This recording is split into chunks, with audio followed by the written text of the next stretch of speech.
Again, my name is Oren Shayed. I'm with Berkeley Neighbors for Housing and Climate Action. We are one of the co-hosts for these two forum nights, along with CalDems, Telegraph for People, and Walk Bike Berkeley. Tonight's forum is with candidates for election to City Council in District 7. That's Rigel Robinson, and District 8, Mark Humbert. The District 8 election is an open election. It is an open seat, that is, because Lori Drosty, Councilmember Drosty, is stepping down. And there is at least one other candidate in that district. We did reach out to her, as far as I know, through multiple avenues and multiple times, and she did not respond to our invitation, as far as I know. So we have two candidates tonight. The format of the meeting, the forum, will be some initial introductions. We'll go around, the co-hosts will go around and we'll each introduce our own organization. Then there'll be a minute for the candidates to introduce themselves. We'll start with Rigel and then Mark. And then we'll move on to Q&A. Each group, each co-host has prepared 2 questions. So we will just rotate around with each co-host asking their question, and then the candidates will have 2 minutes to reply, and we'll alternate which candidate goes first. We did a rotation the last time we did this in 2020. Alternating is a rotation with just 2 people. So that will be the process. We expect that to take about an hour. And then if we get any, we do have the option for viewers to send in questions. And Ben may have put the link. Yes, Ben Gould, who is our technical Zoom driver, has put a link for the questionnaire for audience members to submit questions up in the Zoom chat. So you can click there and enter your question. And we'll choose from those if there's time. And then we'll have wrap up where each candidate can take 2 or 3 minutes to just make a closing statement. With that, let me introduce my organization, the one I'm a member of. Berkeley Neighbors for Housing and Climate Action is a bit of a mouthful. We just call ourselves BNHCA, even though that doesn't quite work. We advocate for construction of more homes in Berkeley at all income levels. That's pretty much the long and the short of it. A lot of evidence shows that creation of significantly more housing is the most environmentally sound and equitable way to address our shared housing and climate need. Transportation is the single greatest source of greenhouse gas emissions in California generally, and in Berkeley specifically, and building more housing close to jobs, especially in Berkeley, a temperate area where we can get by most of the year with relatively little heating and cooling,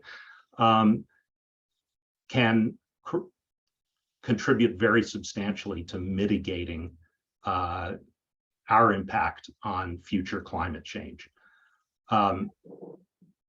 So that is BNHCA. And now I'll turn it over to Avery Arbaugh from CalDems to introduce them. Hello, my name is Avery Arbaugh. I'm the political director for Cal Berkeley Democrats. Cal Berkeley Democrats is a progressive college democratic club. We're fighting for a more empathetic and progressive society. And we have a special interest in local student issues related to public transit, affordable housing, and the climate crisis. And we also do general progressive advocacy on the state, local, and federal level. We, as students, are disproportionately renters. We are disproportionately pedestrians. So we have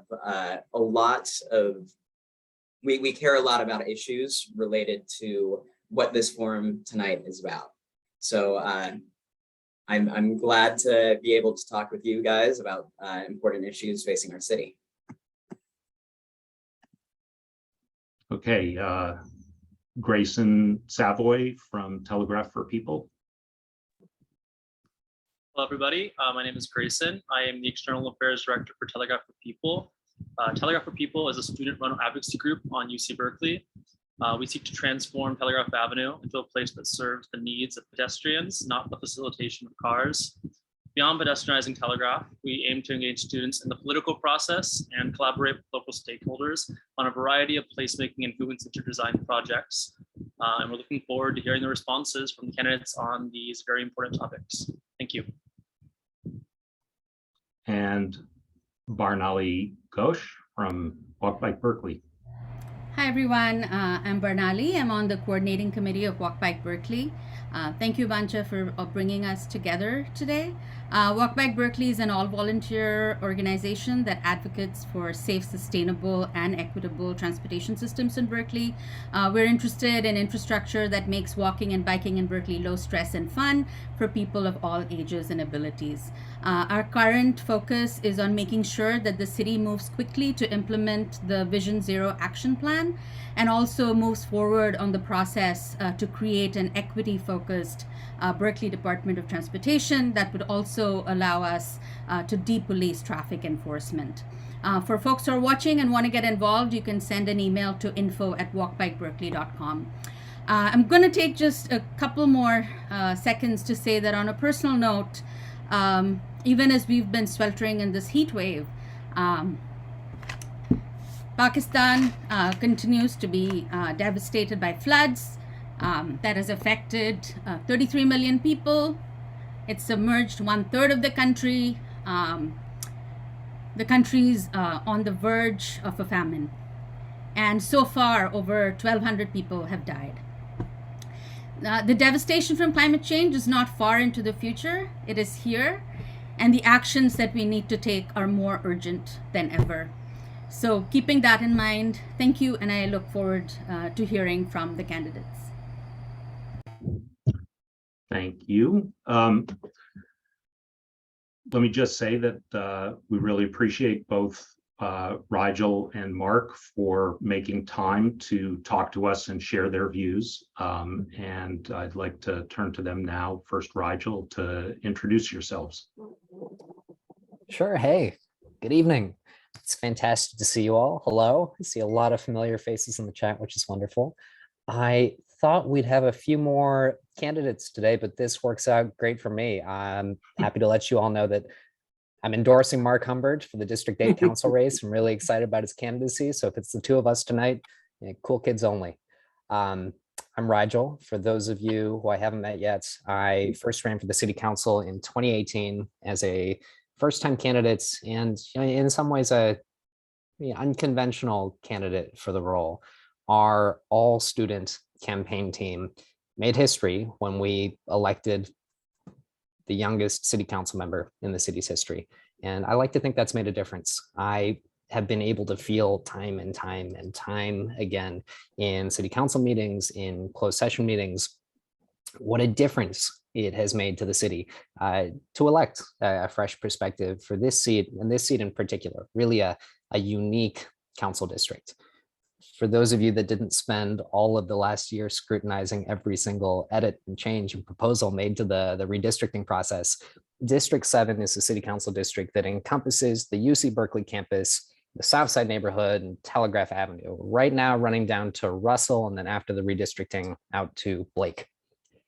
It was not a trivial decision to decide to run for re-election. This is a job that I love so deeply and I'm really passionate about, but it is challenging and exhausting. And so I feel so grateful for the support of my neighbors, of our community, and of our incredible team of students, some of whom are on the line and with CalDems here, who have pulled this campaign together. And it was a wonderful surprise to us just a few weeks ago to find out that we would actually be running unopposed, which thank you, Ben.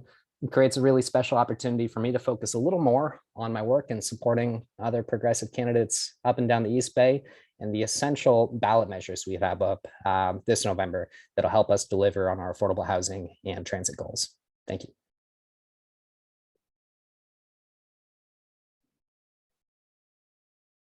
Thank you, Rigel. Over to you, Mark. Thank you, everybody. It's nice seeing a bunch of names that people that I know, and a bunch of like-minded people, at least, whose minds are a lot like my own on a lot of the issues. I also endorse Rigel, and I think as a result, he's going to win.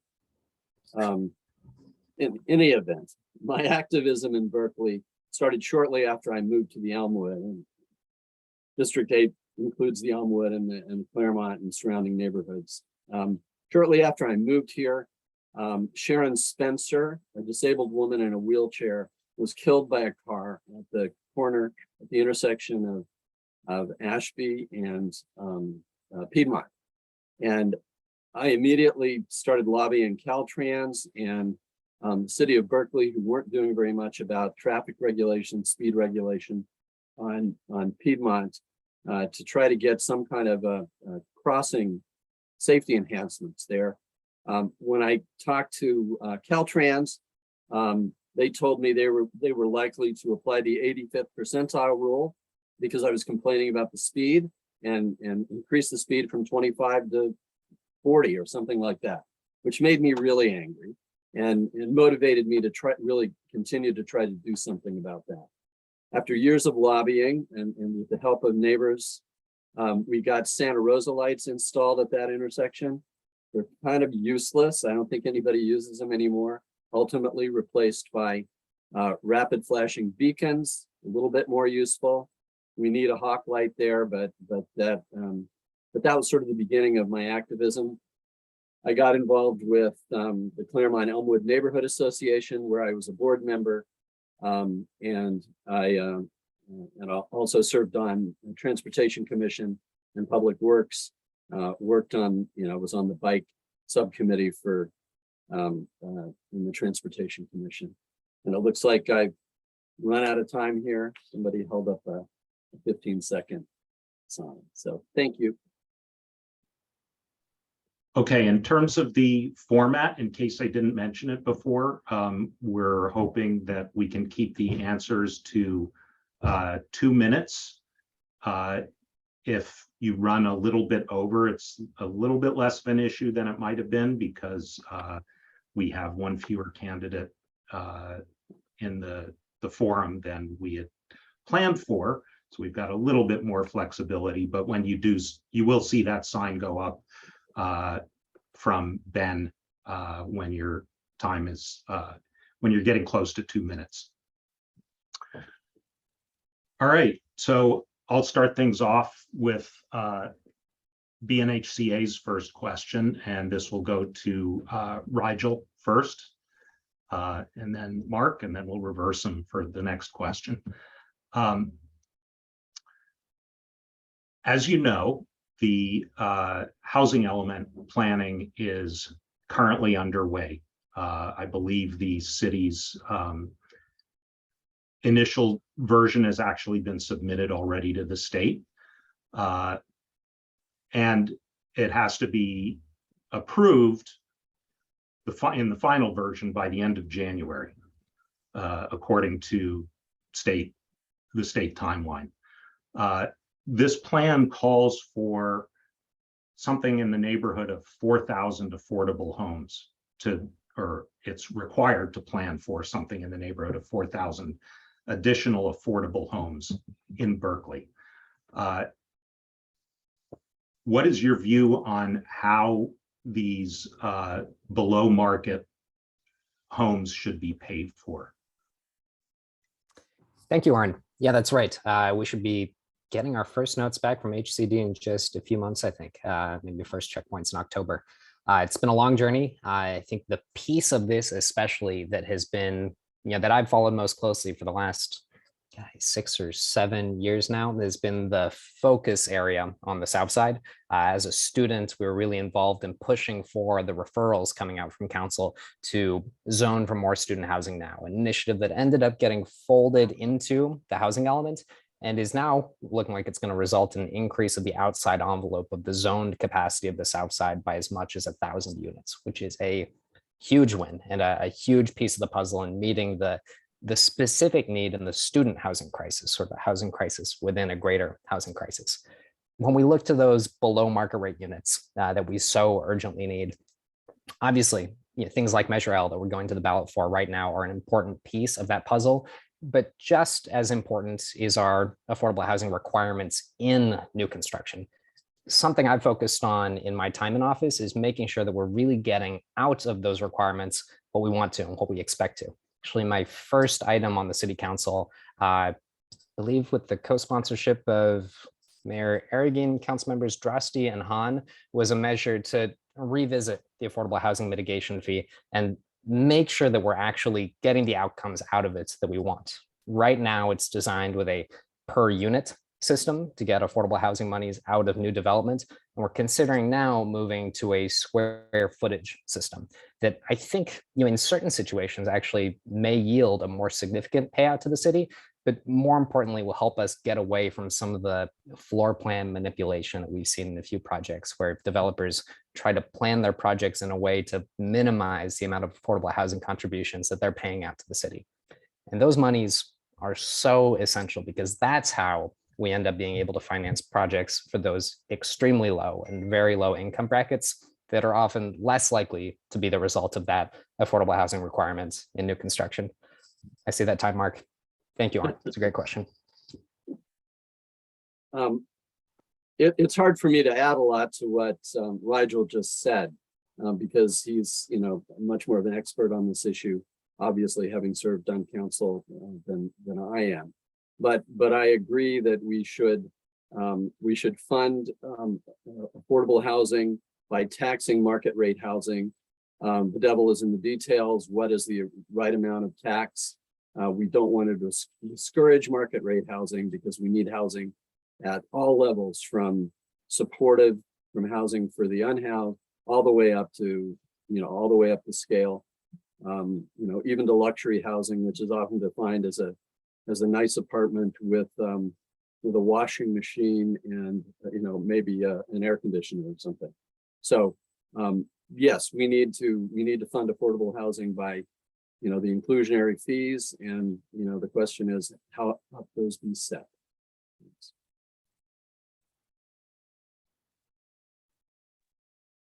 Okay, thank you. Now over to CalDems for their first question, and Mark will go first on this one. Hi. So about 75% of UC Berkeley students are renters. What specifically will you do as a city council member to expand tenant protections from unjust evictions, extreme price increases, and other abusive practices? Good question. I mean, I think we already have some pretty strong measures in place to protect against, improper rent increases and improper evictions. I would take a careful look at those provisions and see where they could be strengthened. I mean, it is critical to keep people in housing to prevent them from being, evicted unfairly and protect them from extortionate rent increases. So, that's something I would look at very closely when I'm on council.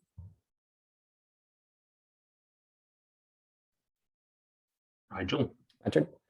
Thank you so much, Avery. It's great to see you in CalDems as part of the forum. God, this is a lifetime ago. Was I vice president of membership in 2015? That was a long time ago now. I don't like saying that out loud. Appreciate the question, especially because of my experiences as a renter and as a student. Still a renter today.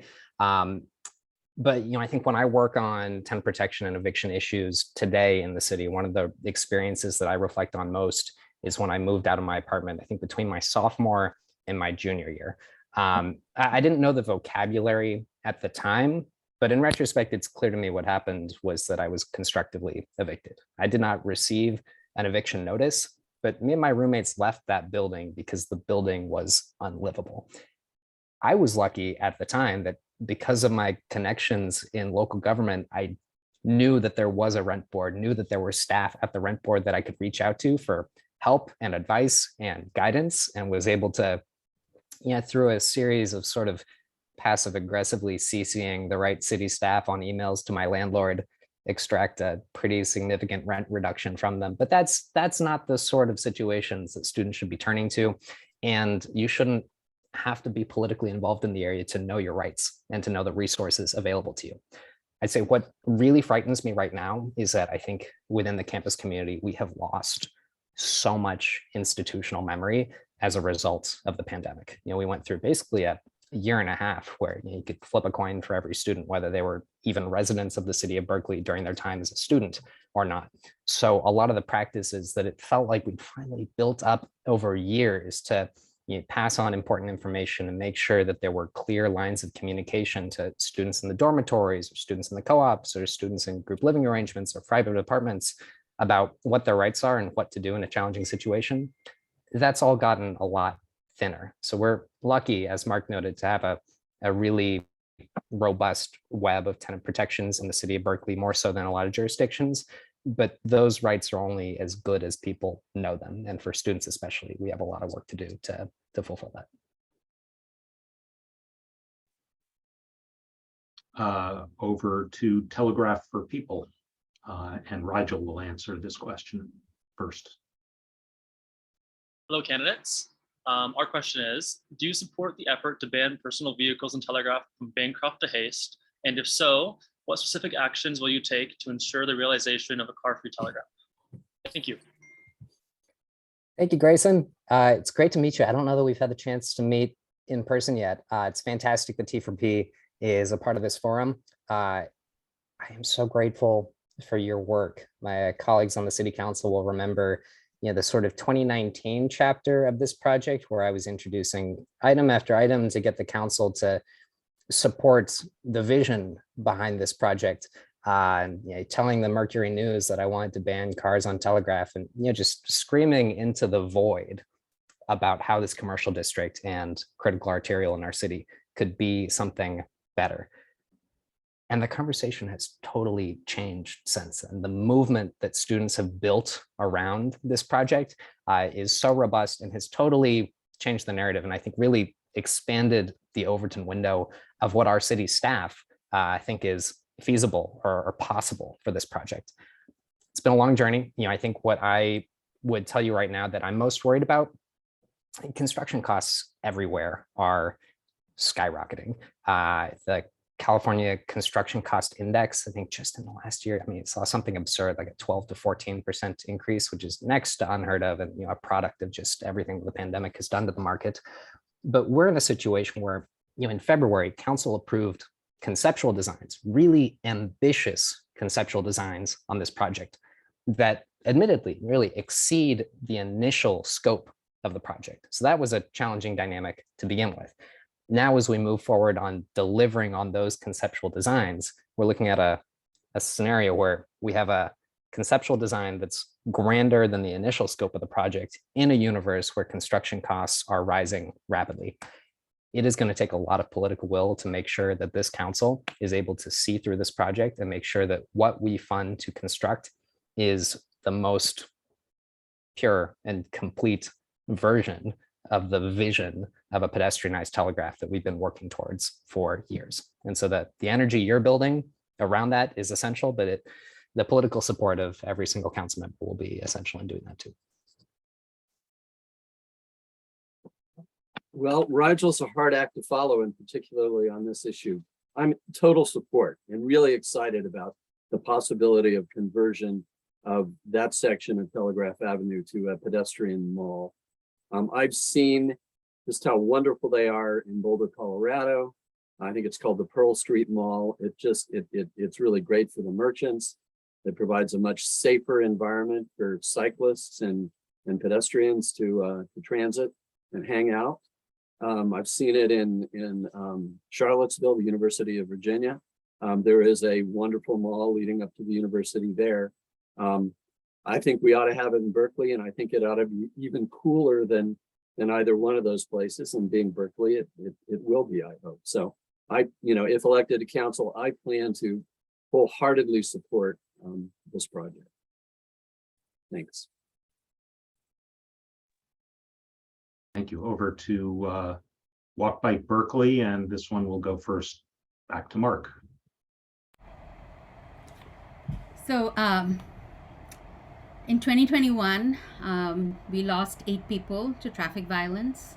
There were 433 collisions that resulted in injuries. That's a 37% increase over the numbers from 2020. 60% of Berkeley's emissions comes from transportation. And the 2017 Bike Plan survey showed that 71% of Berkeley residents are interested in biking, but concerned about their safety. So keeping all of those things in mind, if the streets and housing bond measure passes, the funds raised, according to us, will not be sufficient to bring all Berkeley streets up to good pavement condition and implement the pedestrian bicycle plan recommendations. So, on council, would you prioritize paving as many streets as possible, or would you choose to take a complete streets approach that includes bike, pedestrian, and transit improvements, even though that might mean improvements on fewer streets? Thanks for that question. That's a great question. I would support a complete streets approach. I mean, the deaths and injuries on our streets in Berkeley and in the country are just terribly saddening to me. It's something that we can engineer to avoid.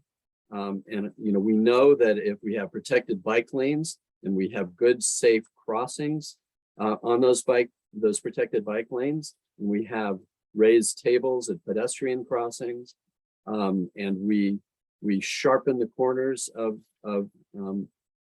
intersections to prevent cars from spinning around rounded corners. There's all kinds of engineering solutions to this, and I would be in favor of implementing those. There probably are some streets where we could deprioritize in terms of bringing up the pavement quality to good. It'd be nice to see all streets brought up to good, but we could make some difficult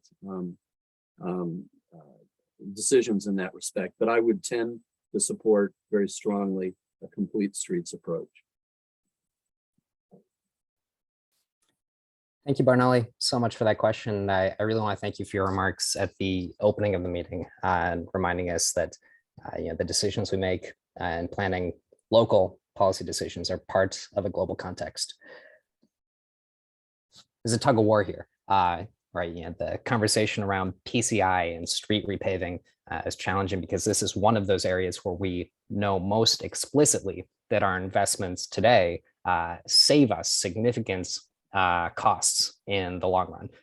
And in the world of street repaving, that is so clear. You see how there's these cliffs and the cost to repair roads after a certain degree of degradation. And at the same time, complete streets is how we accomplish and deliver on so many of our most essential goals. It's critical to minimizing and eliminating traffic crashes and deaths and injuries in the city, full stop, period. It's essential to designing walkable communities and encouraging people to live car-free or car-light, greener lifestyles and to live in denser neighborhoods. And so that tension is a little fraught. And there's merit deeply to wanting to prioritize either direction there. But when we look at this measure, what I feel really strongly is that we've been involved in a Vision 2050 process for several years now to plan, to develop a program plan for the use of these funds. And to me, that vision is about creating something new. That vision is about beautiful streetscapes, complete streetscapes, and really revisioning. And that, I think that word means something very specific, what the public environs of the city of Berkeley looks like.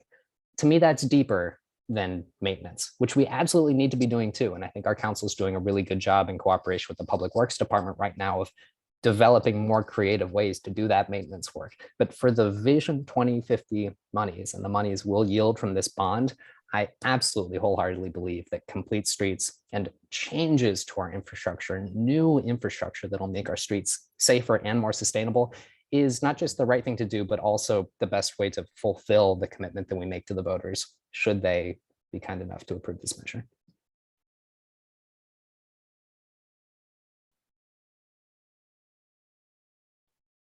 Over to you, Mark. Oh, sorry. No, you Oh, no. started things. Yes. Sorry. Okay.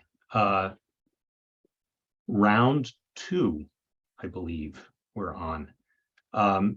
So from BNHCA, this next question does go first to Rigel.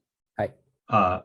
What role do you believe that new market rate home construction should play in addressing the housing crisis? A big one, a very big one. We urgently need housing at all income levels. And, in the context of my district, especially, and the relationship of the student housing crisis to the broader housing crisis, the fact of the matter is the vast majority of students are only eligible for market rate housing. If you are a dependent, you are generally ineligible for deed restricted below market rate housing. So when we look at the housing crunch in this neighborhood, obviously, we want rents to be lowered. But in advocating for only affordable housing to be built, I think unfortunately we often hear that line used in a way it leads us to an outcome where no housing is built, and that's not an acceptable outcome either. And I think it's very important, this is tees up to the question we were just talking about a little ago. Market rate housing is one of the most essential ways that we actually raise funds to develop affordable housing.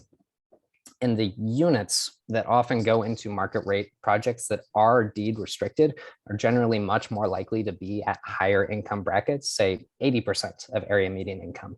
But it's using the affordable housing fees that we receive from those projects that the city is able to take the lead on projects like the Hope Center that's opening in just a few weeks now. I think it's effectively complete, where we're able to provide real permanent housing solutions and transitional housing solutions for the current and recently homeless to chip away at our homelessness crisis in the city. So it's a both and solution. I think every income level of new housing plays a really important role in our housing crisis here in Berkeley. Yeah, I have to again completely agree with Rigel on this issue. I would take a yes and approach. We need housing at all levels. All the way up the scale. And, a continued building of a supply of market rate housing will, I think, have the tendency to stabilize prices at least, and maybe drive them lower over time. I think that the law of supply and demand really does operate in the housing market. I saw in San Francisco, the beginning of the pandemic, when demand went way down, prices went way down, by 25 and 30%. So if we have more housing, I'm confident that over time, that will at least stabilize prices. It's also critical to build market rate housing so we can subsidize affordable housing. So, thank you. CalDems, and this will go first to Mark. All right. So university students and young people will disproportionately face the ramifications of the impending climate crisis. How will you encourage sustained youth participation in the climate policymaking process? Well, on a local level, I'd like to get more students involved and younger people involved in the commissions that address those kinds of issues. Education is also, just a critical issue, and I think the city of Berkeley could sponsor educational fora on those questions. So, I think involvement in education would be my answer. I'll say, clearly you're already involved, which is fantastic. But I remember asking myself that question as a student too. How do I energize my classmates who might not feel like there's a place for themselves in local government to become engaged? And I think it's always interesting that local government, the bottom of the ballot for a lot of residents, is so far out of sight and out of mind. But at the same time, the decisions being made in your city hall may be more likely to directly affect your day-to-day life than decisions being made in Washington, D.C., even if you see them more in the news and you know the names of everyone involved. And especially in the world of climate issues, I think in the short time, I guess in the 8 years I've been a resident of this city, local government gets such a bad rap for the glacial pace of change, but I can feel that change happening so rapidly around us. And that is the direct product of people, residents, neighbors, and students getting involved. I can think of multiple city council votes where the turnout for an issue in public comments felt really divided, and you had a lot of young people advocating for one side of an issue, but not necessarily the other. And that's, it's always an exciting thing to see when our students are not only paying attention to what's happening in City Hall, but engaging in it actively. I think in the last year, especially around, for example, the Telegraph issue, that has been such a beautiful case study in what's possible when the residents of this neighborhood, even if they may know themselves to be slightly more temporary or new residents, get involved in the decision-making processes happening in City Hall, because they will affect the students that come after them for years and years and years to come.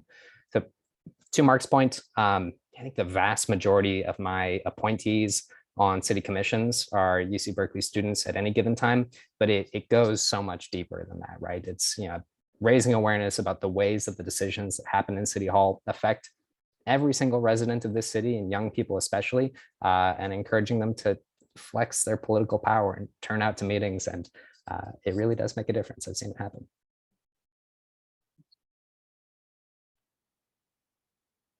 Thank you.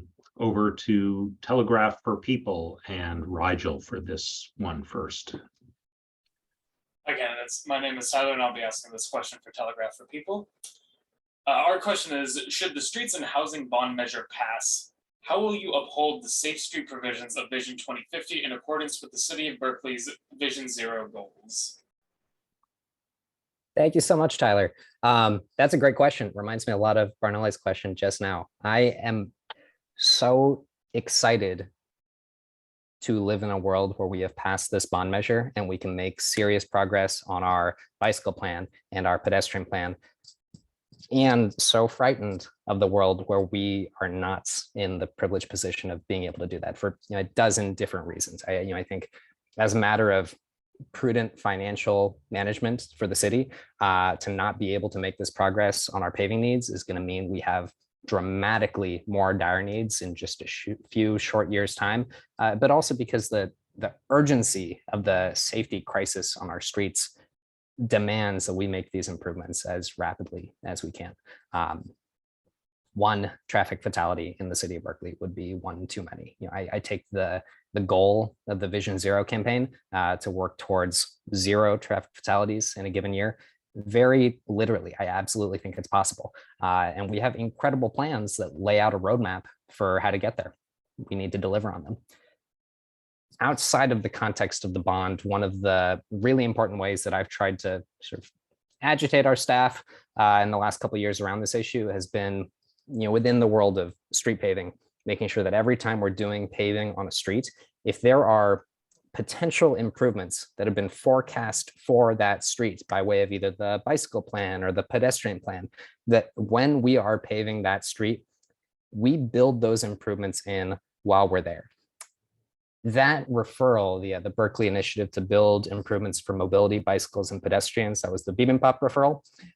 Many elements of that were manifested into the street paving policy that we've since adopted, but it's not enough. I think it's going to take constant oversight and management from the council, following closely the plan and the improvements that we want to see on streets within the paving plan to make sure that when we have an opportunity to do good work, that it happens. Yeah, again, it's hard to follow Rigel because he's just said everything that I would say, but with a greater level of articulateness. I would be taking up his final comment if I elected to council, really focused on making sure that our safe streets provisions in Vision 0 and Vision 2050 are implemented. It's absolutely critical that we get those done.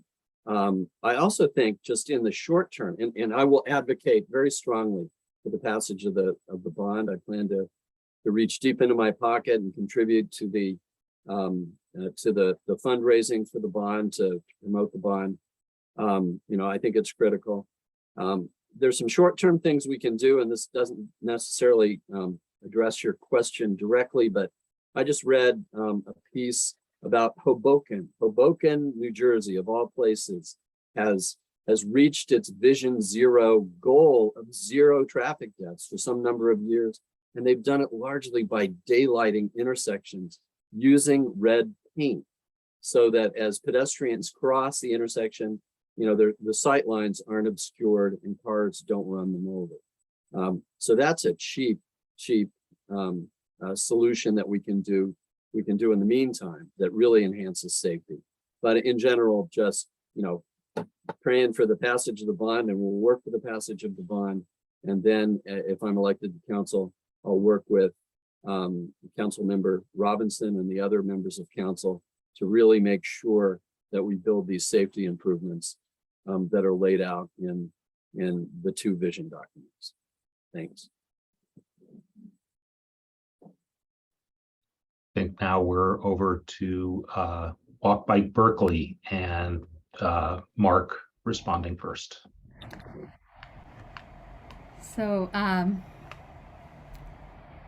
can you share with us an example of a public process related to street design in Berkeley or elsewhere that you thought worked well, and why? Well, The second, yeah. yeah, no, go ahead. Sorry, was that a two-part question? That was it, Mark. Go for it. Okay, well, I think the Milvia bike lane is working wonderfully. I've ridden up and down it, and I've driven up and down it, and it calms traffic, and it's so much safer for bicyclists. It's worked well as a result. In its final form, it took way too long for that to happen. I mean, we were planning it and talking about it when I was on the Transportation Commission several years ago. So we really need to, we need more projects like this. That was a very successful project ultimately, but we need to speed them up, and we need the funding to do so. You can tell Mark and I would get along great on council. I fully agree. I use Milvia religiously and regularly. It has changed my life, and I talk about it all the time.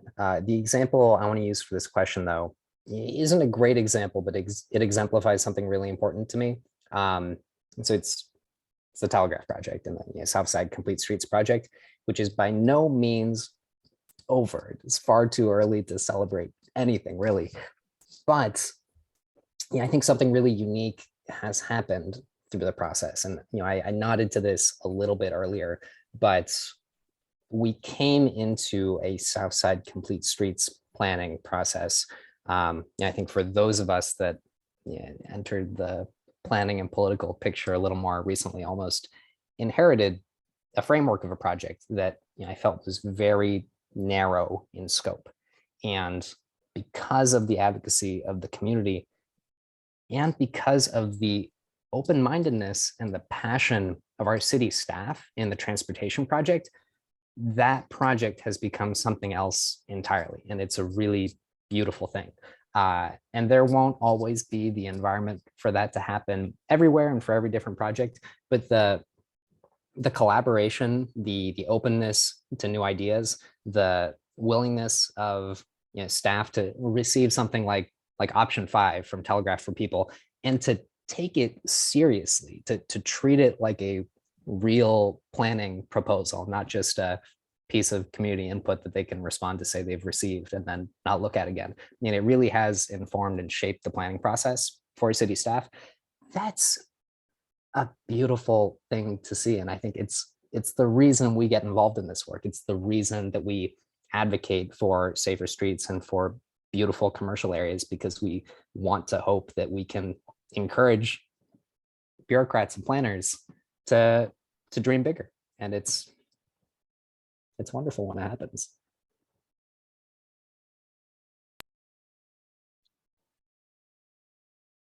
Okay, thank you. Let's see, did Mark started that one, right? Yes.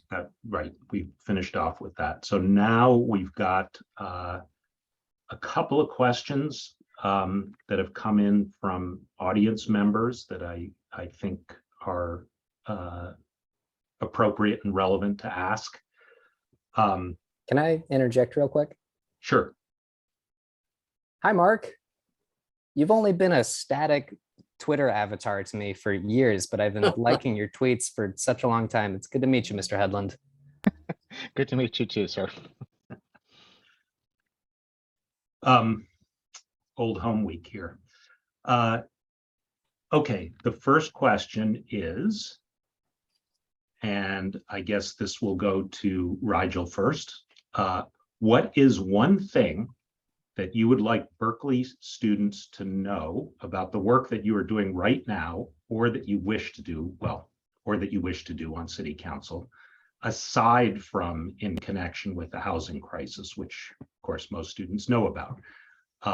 What other issues do you think are most pressing in Berkeley and deserve more attention? Mm-hmm. I really think mobility and transportation is the one. I think I point to the housing crisis often when trying to sort of make the case about if there's one way that your life as a young person in Berkeley is most directly affected by decisions that your city council makes and the city hall has been making for decades, it's that. But I think the next closest has got to be mobility. It's got to be the ways that we get around the city. And I think there's such powerful potential for it to change really rapidly. And in some important ways, it already has. But it's, that rate of change will never be enough. When we know that 60% of our emissions as a city are transportation, we have made incredible strides in a dozen other areas. But this is one of the ones that will force us to challenge our way of life, if you will, to challenge the way that we get around, the way that we're used to doing things, to challenge things that are convenient, like driving from one place to another, when really some other mode of mobility might actually be a comparable or even a better way to get there, and with a better, I guess I should say, lesser impact on the environment. It's an incredibly urgent area of work, but also the one that I think we're all most likely to feel most in our day-to-day lives in the years ahead. So that makes it exciting. Yep, again, I wholeheartedly agree with Rigel. Mobility and transportation is something that I focused on for many years and want to focus on if I'm elected to the council. I'm going to build that infrastructure that allows people to get around by walking, by bicycling, using acoustic bikes, but also, e-bikes, by scooters safely on our streets, to allow pedestrians to get around without taking their lives into their hands, to build hawk lights and just put in four-way stops wherever we can. I mean, I think it's absolutely critical, that we focus on those things. That is, that's exactly what we need to do. And, it actually works in favor of people who need to drive. I talk to people all the time, in my age group and who live in this neighborhood and up in the hills. And they're really worried about, the Hopkins Street corridor plan. Very concerned about that because they won't be able to park. I try to point out to them that if they need to drive, and hopefully they're driving teeny little electric vehicles, and maybe even e-bikes, but if they need to drive, let's take a bunch of the other drivers off the road who don't need to drive by allowing them to get around by other forms of mobility. And, if you want to go to Monterey Market, there's probably going to be more parking available if we can get most of the younger, more able people, there by other modes of transportation.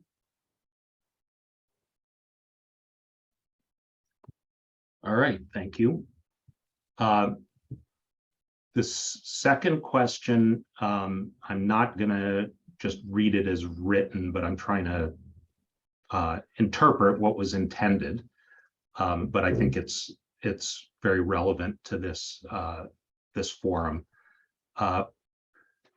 What role do you think is appropriate and in what form for social housing provided at the state level, whatever level is relevant for the funding?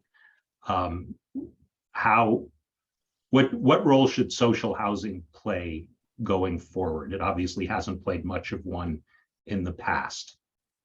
And this would go first to Mark. Yeah, I mean, I have to admit, I don't know a heck of a lot about social housing. I know it's somewhat prevalent in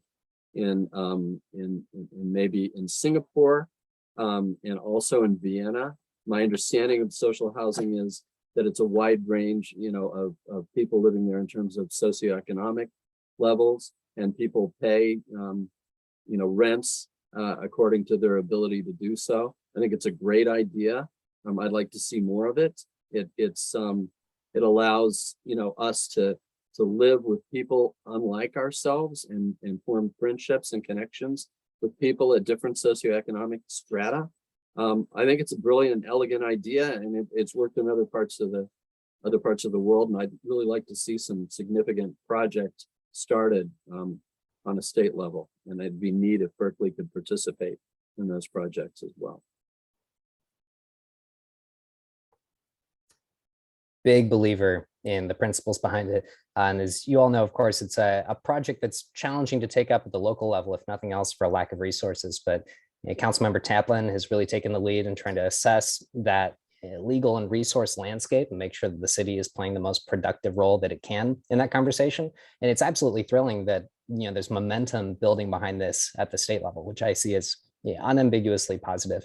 And I think something that it's really important to remind ourselves of is that there's almost no useful precedent or analog domestically here in the United States to look to on this issue. I mean, when you start talking about social housing, you often hear people concerned about what they interpret to be social housing that's happened in this country in the past, thinking of the projects, thinking of places like Pruitt-Igoe, not far from where I grew up in St. Louis, attempt at social housing that unfortunately was set up to fail, was sabotaged by the state.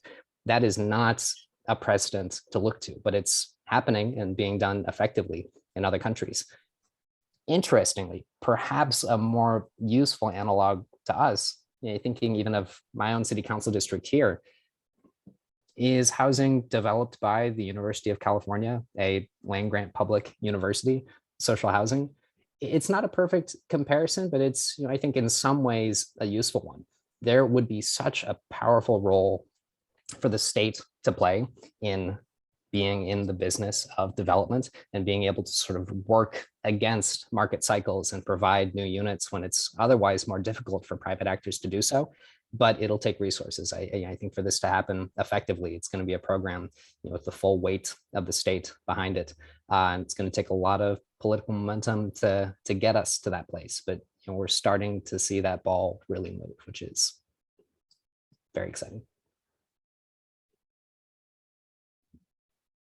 Okay, one more question, audience question here that I think, I hope it's not too redundant with the way the first question got asked, but we'll give it a whirl. the question as written is, what specifically would you do to make public transit more accessible? And this goes first to Roger. Sure. Hey, I love that question because it comes up more often than you would think, because people feel strongly about it. It's personal, it matters, it affects our lives. But it's, of course, a little complicated when looking at a city council in a world where our public transit agencies are regional government institutions that we don't necessarily have sway over. But that said, we have seen time and time again the ways that a city council can hinder progress on public transportation. I'm thinking, for example, of the 2010 vote that the city of Berkeley took to sever itself off of the Telegraph bus rapid transit project that was being promoted and pushed for by the region to create a more robust spine across the East Bay. It would have connected Berkeley effectively from Sather Gate and Sproul Plaza on Telegraph down to Oakland, and then from Oakland to San Leandro.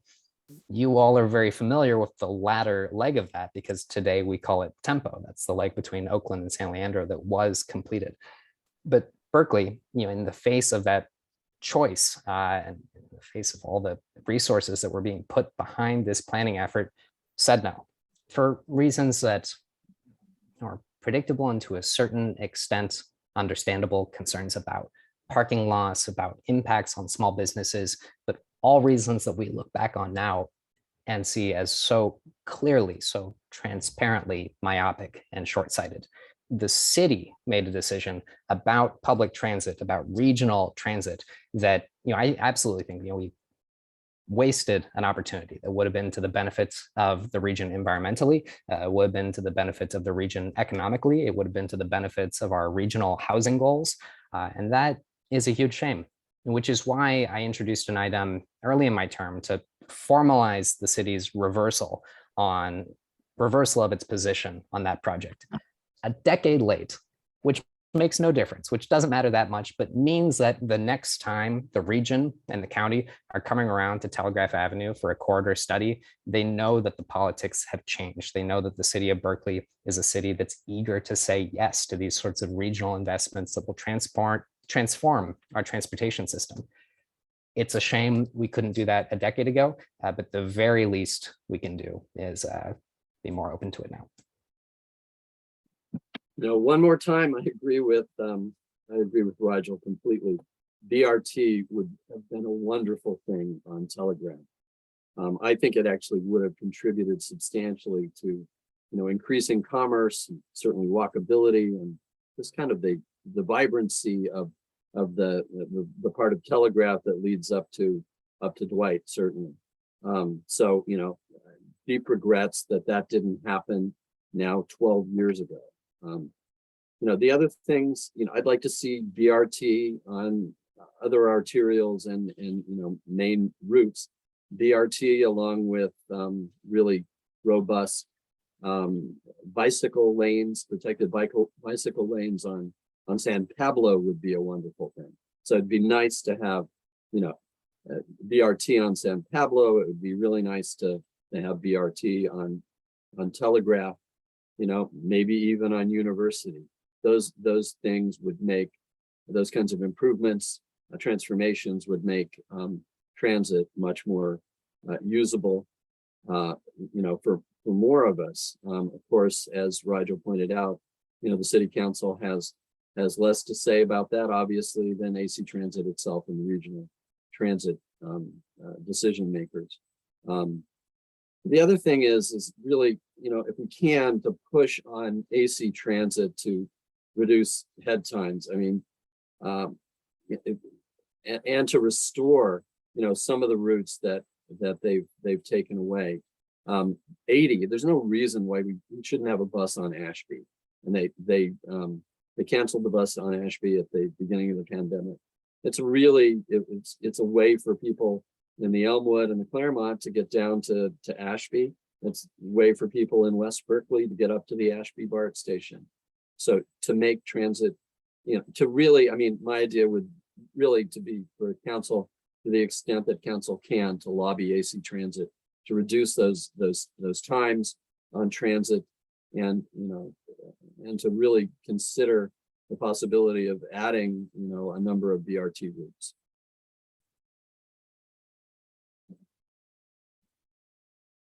Okay. I think we have time for one more audience question, and I'm going to ask the one that just came over the transom, which is, what role do you think bike shares should play moving forward in getting the city away from car-centric infrastructure? And this one goes first to Mark. Well, I think they're a great idea, and particularly e-bike shares. I was really excited when I started seeing its spin, right? New e-bikes after the Ford bike e-bike program was canceled some time ago. To see these new spin bikes, it's an app. It makes it really easy to get from one place to another. I think they're dockless. That makes it even more convenient. And once people ride on e-bikes, I think people are, I think people really change their attitude about getting around by bicycles. One, they can go, zip right up hills, and two, it's just very cool to get from one place to another on an e-bike. Everybody I've talked to who's bought an e-bike has just been wildly enthusiastic about it. I'm not sure I'm going to buy one, but I have the Spin app on my iPhone, and I look forward to using it as soon as I can. I think they're going to be a great addition.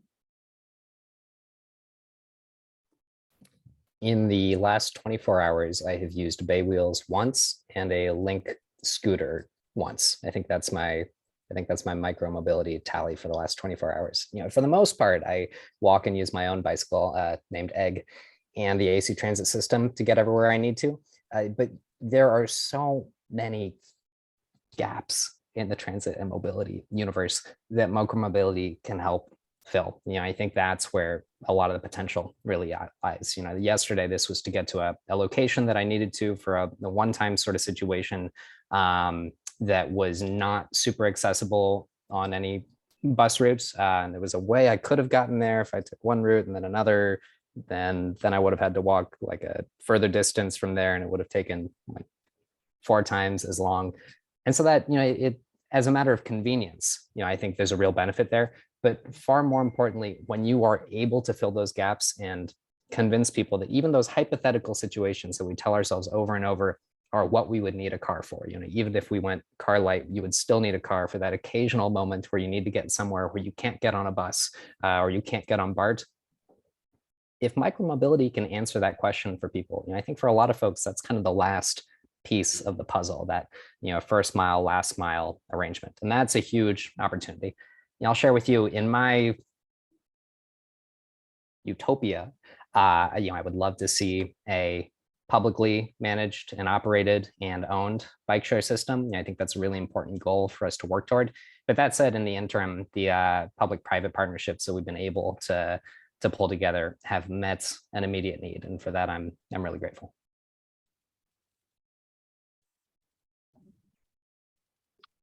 Okay. I think that about wraps it up. We are running close to our scheduled time. I'd like to thank my co-hosts for participating and preparing questions for this event, and especially would like to thank the 2 candidates for being willing and able to come out and talk to us, or stay in and talk to us, I should say, in this day and age, our modern era. And now we've got a few minutes for each candidate to make just a closing campaign statement, if you like, 2 or 3 minutes. So starting with Rigel. Sure. Hey, I'm going to ramble, if that's okay. Yeah, I don't love digging up Telegraph BRT and relitigating it. for I think 2 reasons. First, because there's a lot of people who I know and work with and love dearly who opposed that at the time and today feel differently about it, and I think would support it if it were on the table today. And that's sort of a weird feeling to have, and I'm proud of that growth, but it's it's awkward. And so many folks who vigorously opposed it at the time and vigorously oppose anything that looks or smells like it today, and that's its own situation. But I say this because to me, there are so many lessons in that situation. And it's that in issues of housing and transit, it is so easy to be myopic. It is so easy to be short-sighted. There are always reasons not to do virtually any big project. Construction of any kind is going to have impacts of some sort on its immediate surroundings, whether it's a bus rapid transit route down a major arterial that's going to cause construction across multiple commercial districts for months or even years, or whether it's a big apartment building that is right next to a bunch of vulnerable small businesses who don't want to have their sidewalk obstructed or construction noise right outside their shop. There's always externalities. But on issues of housing and transit, it's so important that we be thinking in the long term, be thinking not just of the needs of our residents and our constituents and our stakeholders today, but of the future residents of the city, of future constituents of the city, and future stakeholders of the city. And that's a lot harder to do because they don't email you. They don't call your office. You don't hear from them because maybe they don't even exist yet or aren't in the conversation. But without doing that, you plan myopically, and then you end up with a region with a hamstrung transit network and an acute housing crisis. And that's how we got here. So when I think about so many of the big projects and challenges before us today, whether it's looking at a bus rapid transit route again, but on San Pablo, or looking at another major transit opportunity and choice, really, the potential for ferry service coming out of the Berkeley Marina, and the work that we're doing with WETA, the Water Emergency Transportation Authority, right now to plan for that. I remind myself of that vote in 2010 and the ways that we look back on it now, a decade later, and just hope that a decade from now, people look at the City Council of 2022 and feel like they made the right choice. Thank you for hosting this forum. It's good to see you all. Well, to riff a little bit off what Rigel just said, we do need to plan for residents. We need to focus on the needs of residents who are not yet resident. I talk with a lot of people, old friends, my age, lived in Berkeley for a long time, people I love and admire who've done wonderful things in their lives. And they're very concerned about, protected bike lanes, and they're concerned about building more densely. And I try to talk with them about, the fact that, if we build these protected bike lanes, you'd probably be able to get around a little bit more readily. Think about that. But I try not to challenge them directly by saying, so, you think Berkeley ought to be frozen in amber. It simply doesn't make sense. Why don't you want new neighbors? Why do you want increased vibrancy and a little bit of density in our neighborhoods? I've got a friend who lives near Solano, which is kind of a wasteland of all kinds of open space. A perfect place to build, fairly dense apartment buildings. It would make that neighborhood, thrive, and it would be a much more enjoyable place to hang out. So I think about those people that, might move here and live in places like that, and we need to plan, for those new neighbors. Absolutely. Then I'll close a little bit with my, little bit of my stump closing piece. I think I'm the right candidate for District 8. I have relationships broadly within the district. I have relationships with confirmed NIMBYs, and I'm seeing these NIMBYs change their ideas a little bit. I won't identify him, but he's been anti-housing since I've known him for 20 years. He's one of the deeply involved in one of the neighborhood associations. And even he is talking about, some density on College Avenue, building some apartment buildings on College Avenue on a transit route. You can see how that would help the merchants. And this is something that just surprised the heck out of me. So I have the ability to talk with people like that. I have the ability to talk with people who are more forward thinking. So I have a lot of connections in this neighborhood. We've raised our 2 daughters here. We sent them through public school. All, you know, John Muir, Willard, and Berkeley High. So I'm deeply connected with the neighborhood and committed to its welfare and committed to the, you know, the improving welfare of the city of Berkeley. And I've worked with a bunch of different commissions, transportation, public works. I worked on FCPC. I'm now in Parks and Recreation and Waterfront. I know staff in those departments. And I have good relationships with a number of them. I have the endorsements of a supermajority of the council, 7 members and the mayor. And I'm endorsed by Buffy Wicks, Tom Bates, Lonnie Hancock, Ridley Schaff, the Alameda County Building Trades Council, and a whole bunch of really wonderful current and former commissioners, along with a lot of residents of D8. I would feel completely honored to receive the endorsement of the organizations that have sponsored this forum. Thank you. Mark, as a near Solano resident, I hope what you described comes to pass nearby, because it could definitely use more energy and vibrancy. Absolutely. Oh, yeah.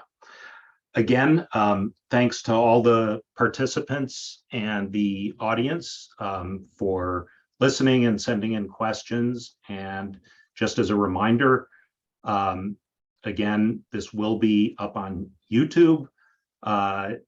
There are going to be many ways to find that link, not least through emails from the co-hosts.